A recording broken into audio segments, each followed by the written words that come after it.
Hey guys, James here from Team Ham. Welcome back to the channel. I'm here to bring you my updated Blaster Premium deck profile. I know some people have been asking for an update on this deck for a while, and I apologize for taking so long to put it up. I've been trying to test out different things to see how I can make this deck even better. And I also got sick not too long ago, and so yeah, that delayed quite a bit, but we're here, we're better now, and I'm here to show you what I'm working with. So let's start out with the deck profile. So because it's blasters, our main badass grade 3 boss is MLB himself. So MLB is a great card in that once you have Blaster Blade and Blaster Dark in the soul, he is a 15k, an 18k base unit that has an extra crit at all times on both players' turns. And he also has triple drive as well on both players' turns. So he is definitely an amazing boss to be on during your opponent's turn, because that 18k base does help a lot, especially with guarding. And the fact that he's also our main force marker generator in the deck by absorbing any 2 rear guards into the soul to get 2 force markers, amazing. Love the guy. And anyone who knows me on this channel, you know, love Royals, love Blasters. So the reason why I only run 3 though is because he is now accompanied by Alt Mile. And why is that? Because so when History Collection comes out, if I ride him going first, I can go into my Godblade Stride and get 2 force markers right off the bat. So I can go into Alt Mile, get my Godblade, do his ability, get 2 force markers, and then re-ride MLB afterwards and get that force marker through riding him, and then do his skill and get 2 more force markers thanks to another stride, Crystal Luster. So that's why we're doing the 3 MLB, so that way we have the extra slot for the Alt Mile. You could definitely play around with the ratios in this deck, but for me, the 3-2 right now has been working. One of the few decks that this unfortunately punishes me for is Mega Colony. Shout out to my teammate Kevin for always rubbing it in that, well, because it's Royals, you don't run that many 3s usually, so unless you can re-ride, this Redora is about to stop you. So Mega Colony is not a fun time. And also, like heavy aggressive decks also don't help. But hey, that's why we try to go into our MLB, at least against the aggressive decks, get on that 18k base, and just be able to guard, hopefully a bit more efficiently. But if we go first, we can ride the Alt Mile and get our 2 force markers right off the bat with our History Stride. So that's that.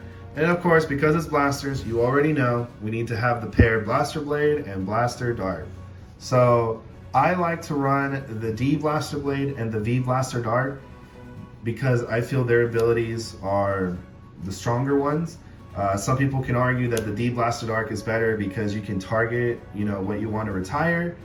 But unfortunately with him though, you have to retire one of your other rear guards to be able to do it. He doesn't. He allows my opponent to choose, but he's only a counterblast to retire. And if I ride him, I can potentially have Twin Drive and my opponent hasn't called anything, which 9 out of 10 times, that's usually what happens. But if I don't see Blaster Dart, I can ride into Blaster Blade as the Vanguard and counterblast 1 to retire anything, or if they have nothing to retire, I can draw instead. So essentially, I can ride him to do Twin Drive, or I can ride him to draw a card and then drive check 1, so I basically got 2 cards as well. Now, you're probably wondering why I only run 3. I only run 3 because I'm not really focusing on the Flogo play as much this time around. I know, right? Crazy. But because of some changes and whatnot I've been doing, I've been trying out a 3-2 ratio with less Flogels in the deck. And honestly, it doesn't feel too bad, because the main reason that Blaster Blade and Dark are in here is just to be able to get your MLB to your 18k base. So once you have both of them in the soul, that's it. You're good. He's ready to go. And you can play your other units that we're running in the deck to do that pressure to your opponent with multi-attacking and whatnot. But, we do still run the Flogos, don't get me wrong. We'll get there, but for now, this 3-2 has been working pretty well for me. I like it a lot. If you want to just go back, if you rather do like a 4 and like higher counts to see these more often, if that's the route you want to go for it. There's nothing saying that you can't do that. But for me personally, I've been liking this so far. And then the other 2s that we use to complement the deck, we run the 4 Emolens here, our main blaster searcher. Just for a soul blast, when she's played from hand, so do remember, she has to play from hand to do the search. You can check top 5 for any blaster and either call it or add it to hand. So basically, she searches for the blaster pieces we're missing, or if we need our grade 3 in our hand, she's another way to search him. Just remember, if you add it to hand, you have to discard. But what I really like about her is the second effect that when your blaster attacks, so your Vanguard or rear, she gets 5, and that stacks. So you can have her on rear, swing with your other blaster rear guards, pump her up, and then have her be like the last big swing attack. So, but she's really good. I like her as a 4-of. That's why we're running her as a 4-of right now. And another grade 2 we're running as a 4-of is this guy. So he's Twin Sword without needing to have GB active. He's our ride fixer. He lets you check top 5 for a grade 2 or less, as long as your Vanguard is grade 1 or less. So that's cool. He lets us search for key pieces or our needed ride. But what I really use him for is the first effect that he allows you to search for a grade 2 when he's attacking while boosted. So he's the one that extends the attacks, and you can combo him off with units like our Lu. So if you have the board set up correctly, you can have 1 rearguard swing unboosted, and that unboosted could be the Barkle or the Flogel to boost him. So you swing with that rear, then you swing with him while boosted. He'll call him out, and then he'll be boosted by the Barkle Flogel that didn't boost yet.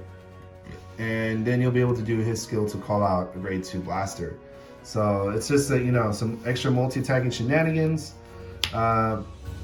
in the deck. That's why I run him as a 2-of, because I search him out with him. That's the main thing. The other reason to run Lu is save. You know, even if you're running 4 of each copy, sometimes you just don't see these 2, right? So sometimes you'll see one, but you won't see the other. And you go, well, I need to see them some way. So whichever one I have in hand, if I have Lu and the Barkle or Flogel, I can use him to search the other one I'm missing to put into Soul for MLB to get that 18k base and whatnot. So yeah, so we're doing the 4 and the 2 split right there. And that's for our 2s. For our 1s, we have Best Doggo, besides Barkle.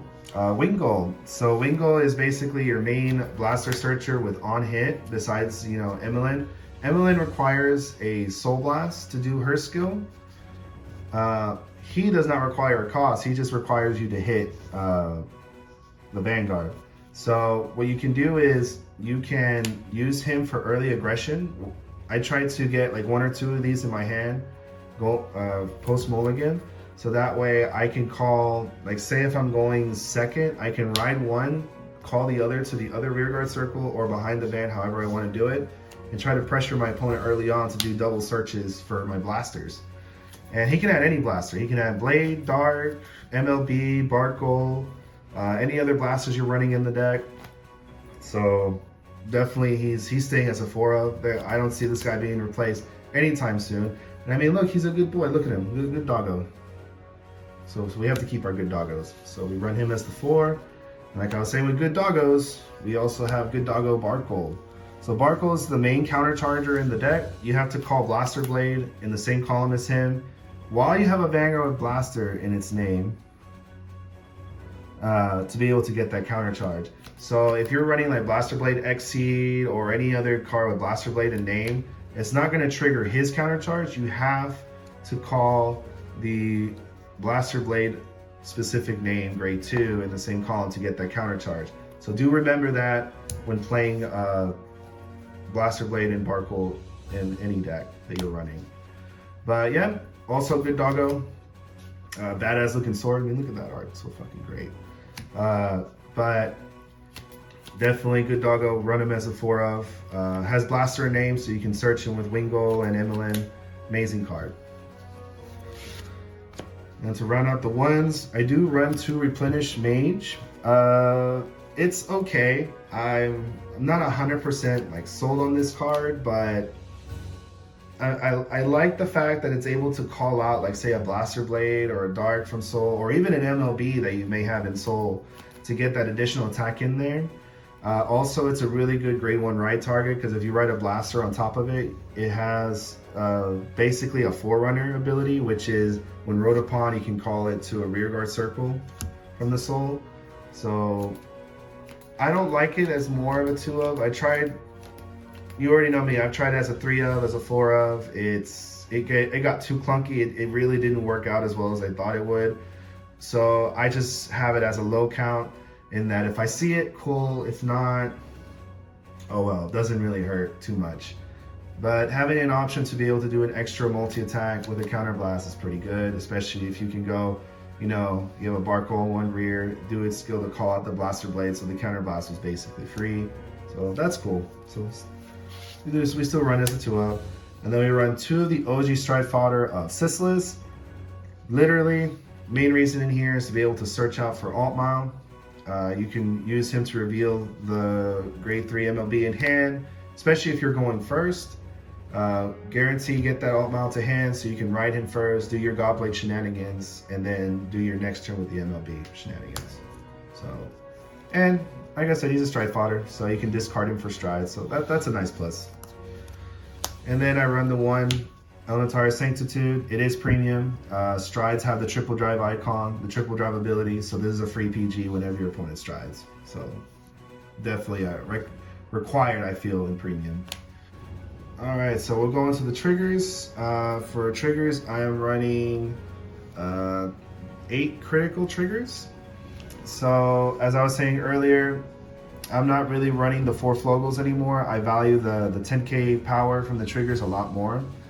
And unfortunately, I just feel that the full Flogel with Blaster Blade, it's strong if you're able to set it up, but I don't know, it just, I didn't feel like it was doing like enough. And so that's why I'm trying to do like different ratios, trying different things out. And I really wanted to put in the 4 new crits, the redone Belinus crits. So for those who don't know, the new crits being redone, if they're damaged, you get to draw a card. So they act like draw triggers on defense, but if you drive check it, you still get the crit.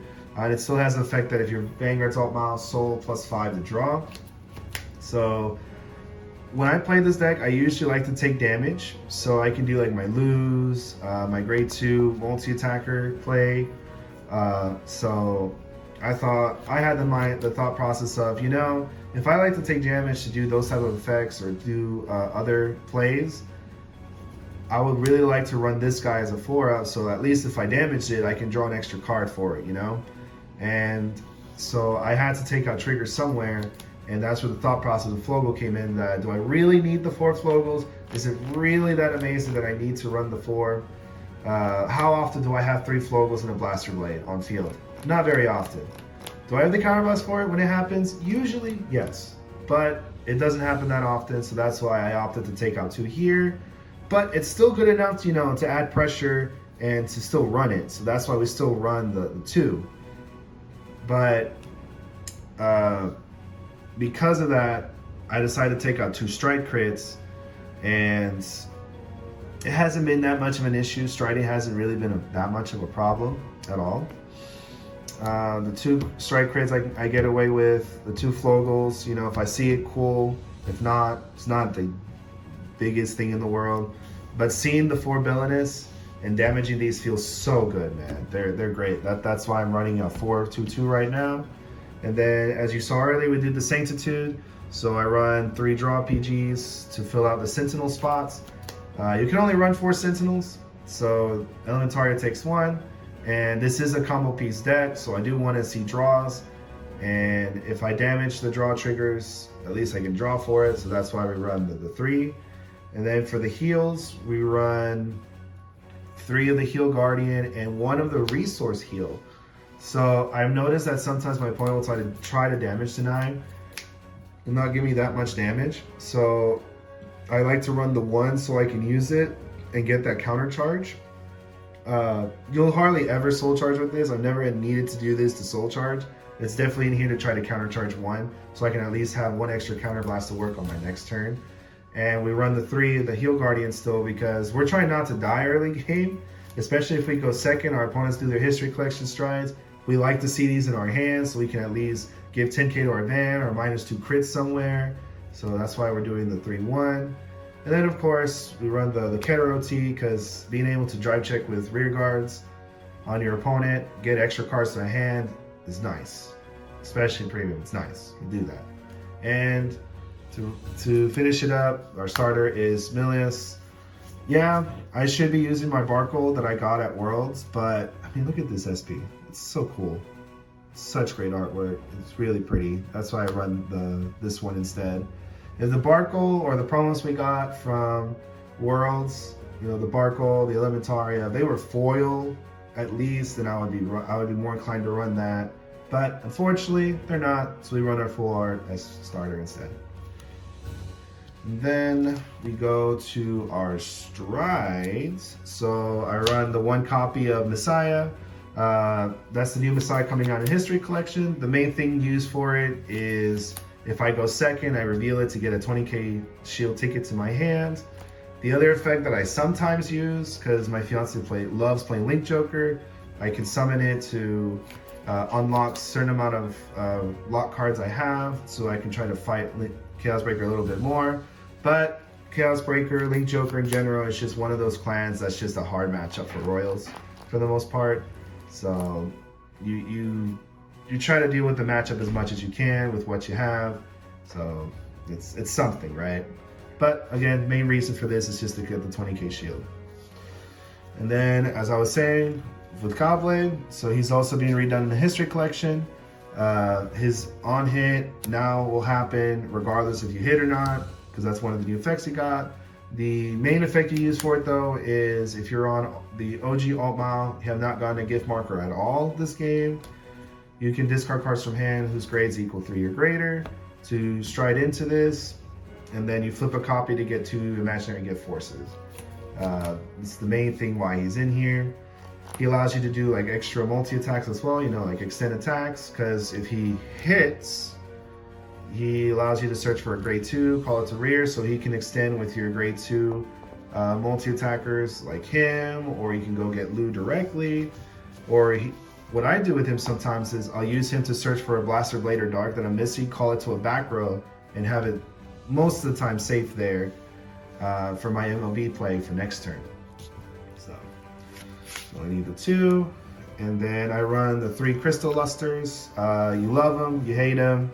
One of the main reasons why Royal Paladins do what they do in Premium. I always try to run this guy as a 4-of because I like it as a 4-of, but you never go into it. Let's be real. If you go into it twice and your opponent's still alive, the third one is usually the one that does it, right? Because he does have a guard restrict that if you have 3 or more grade 2 or greater units on the field, so he counts himself. Every time you attack your opponent, they have to guard from their hand with 3 or more cards at the same time. G guards, blitz orders get around it, but for the most part, they're dropping 3 cards or no guarding your attacks. And because he's able to copy the hard ability of your Vanguard, he copies the hard ability of MLB specifically, so he gets that extra drive from MLB skill, that extra crit, the extra 5k.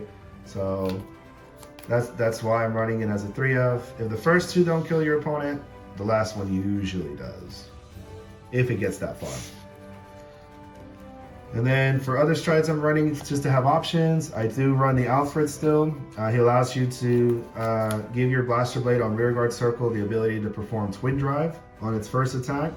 And he does give an extra 3k, so your Blaster Blade without a force marker is 13, so it's still hitting force number markers, which is cool.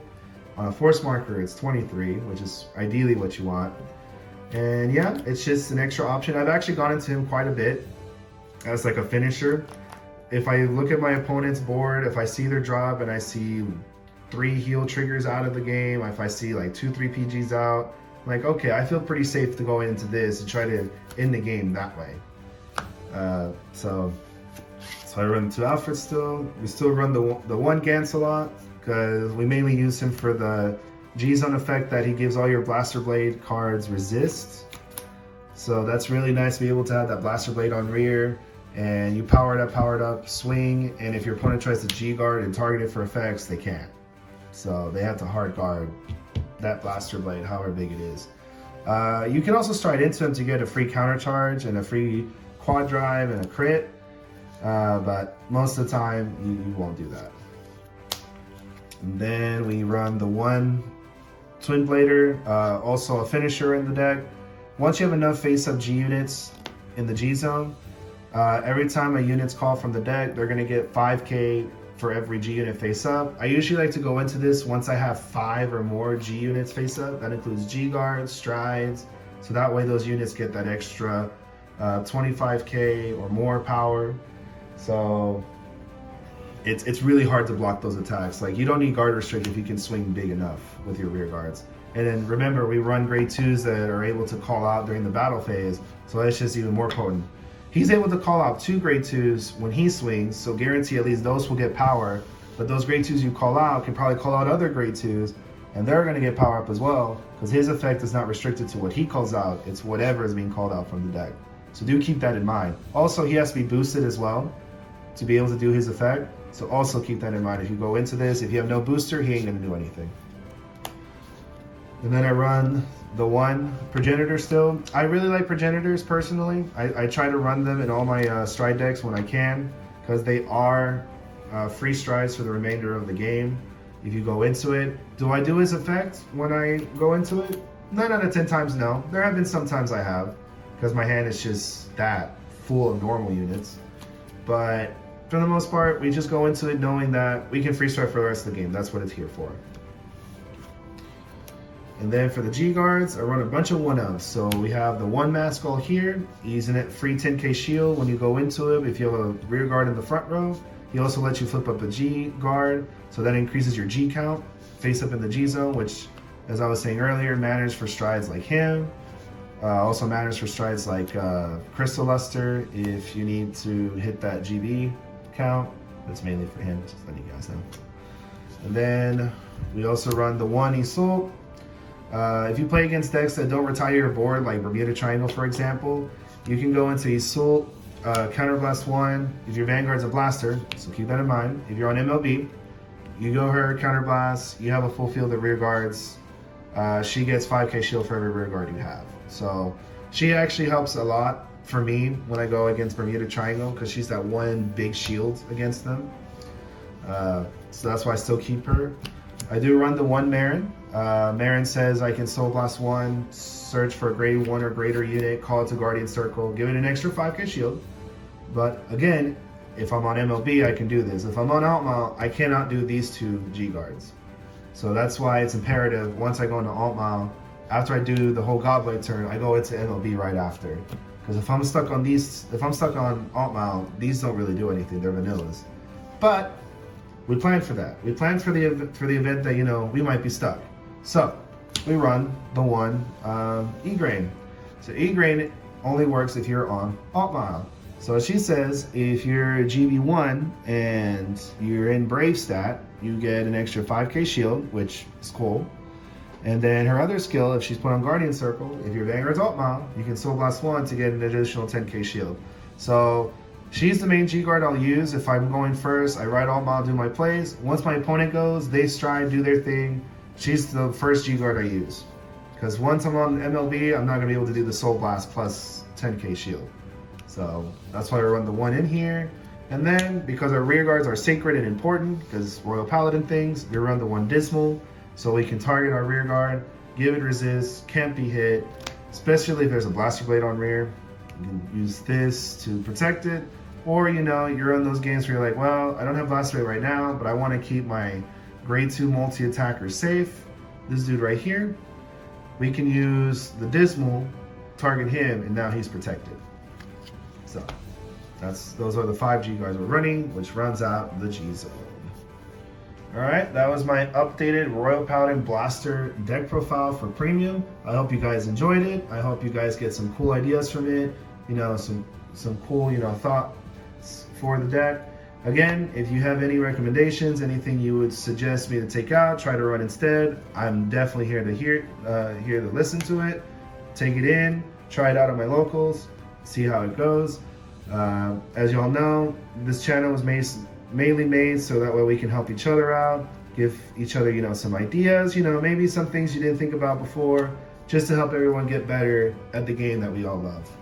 But I do have to say, I'm so happy that I can put these two into the same deck, and, you know, be really happy with it, and it feels good, because in the past, I've always had a dream of trying to have these two in the same deck, because I really like blasters, but I also really like alt-mal, so I really wanted, you know, to be in one deck one day. And when History Collection came out, you already know.